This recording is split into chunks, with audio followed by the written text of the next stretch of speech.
Hey guys, I'm back at it again today, talking to you about my takeaways from week four. As you know, the biggest game of the week was UGA versus Notre Dame. The Dogs were on top, 23-17. My takeaway from this game is, especially on the Notre Dame side, is they're the they were they're the real deal, widely underrated. Ian Book is the real deal. He stepped up big, and their defense was really good. Georgia's defense, secondary, I really loved with Tyson Campbell out and Tyreek Stevens out and Stokes getting injured.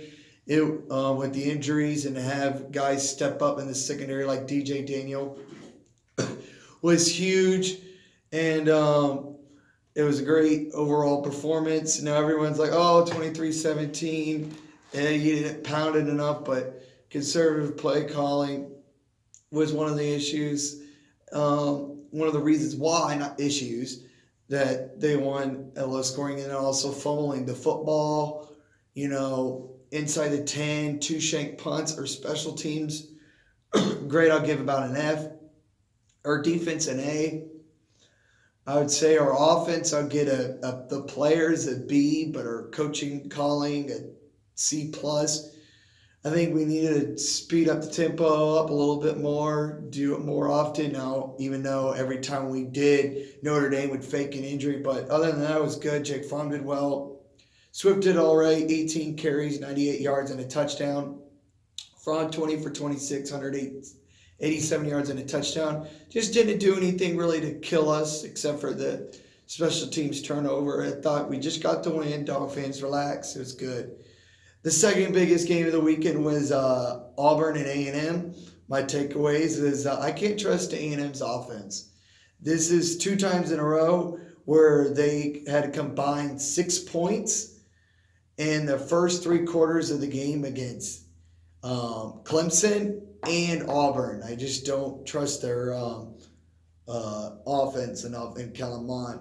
Auburn's D line is the real deal. Derek Brown, I mean, what a beast on the D line. They held their A&M's rush offense 21 carries, 57 yards. And Schwartz, who's a speedster, track star, ran like a 10.5, 100 in high school, is explosive. He's something dangerous, but even though they do have the most impressive resume, beating Oregon and A&M, two good teams, I just still don't trust their offense enough and Bo Nix to throw a middle of the field, downfield enough. Other games in the SEC, Vanderbilt and LSU, 66-38. LSU is a Big 12 team now. They beat you by outscoring you.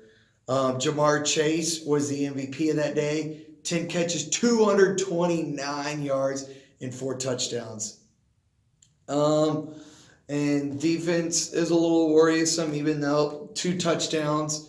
Vanderbilt scored on the defense, so really LSU's defense only gave up 24, but still a little worrisome. Not that much, but good job for LSU.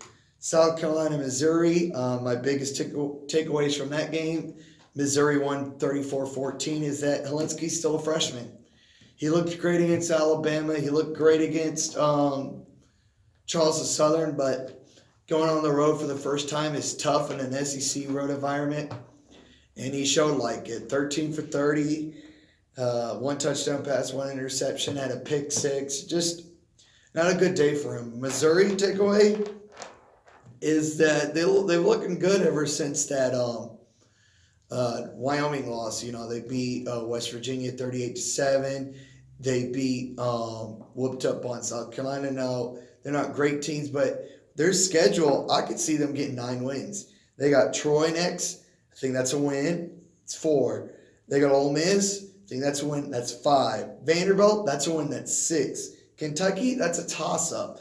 Florida and UGA, probably losses. Tennessee and Arkansas, that's 8 wins right there with the potential of beating Kentucky. That's a 9-win team, guys. Just amazing what they can do, but they're not really playing nothing except for pride. And I just respect them for the way they bounced back from Wyoming.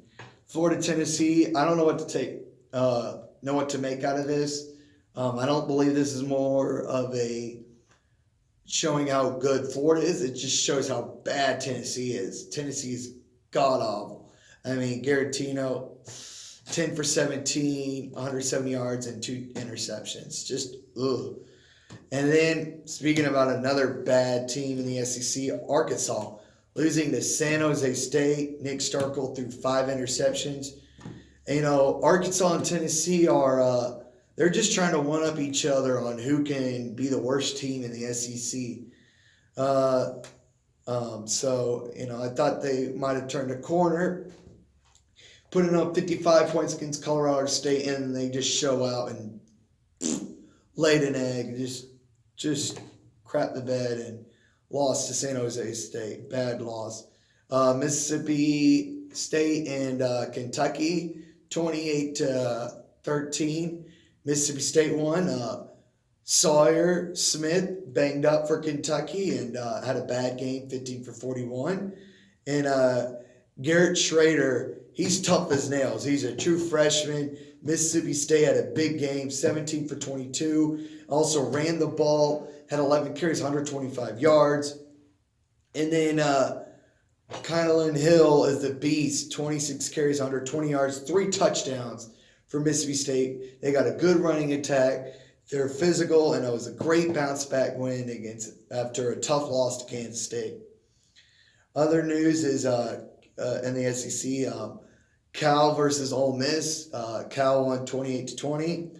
Matt Corral got injured, and former UGA commit John Reese Plumlee with 7 for 7 in the final drive just came up short. I love him. He has wheels. He's fast. He had 53 rushing yards in that game. He was supposed to play at UGA and play baseball, but, we went other routes, so he went to Ole Miss. Completely understand from Mississippi. I'm rooting for him, and hope he has a great year in football and baseball at Ole Miss. And with that being said, with Washington State losing, Cal is the only undefeated team in the Pac-12. Probably the least impressive 4-0 team, but hey, they're 4-0. They beat UC Davis, struggling 27-13. They were down by 10 against UC Davis, comebacks and win. They are down by 10 against Washington, found a way to win 20-19. Won against North Texas 23-17, and then Ole Miss 28-20. I mean, they haven't even scored more than 28 points this year, but they're finding a way to win. Unlike Wazoo, probably one of the biggest stories of the night, lost 67-63. Their quarterback Gordon threw 9 touchdown passes in a loss. They were up 49-17. 49-17 in the third quarter. How do you lose that? Come on, Coach Leach. I love you, man. You're one of my favorite coaches. You're just a genius, offensive genius. But you can't let that happen. You cannot let that happen. Just an embarrassment, a loss, giving up 50 points in 18 minutes. Just tough. Another embarrassing moment, Michigan. Off of a bye week, I thought they were going to wake up, at least be competitive after Army taking Michigan to overtime, but they lost 35-14, and that was embarrassing. And they have it only gets tougher from here. They already have 1 loss. They got Michigan State. They got Ohio State. They got Penn State.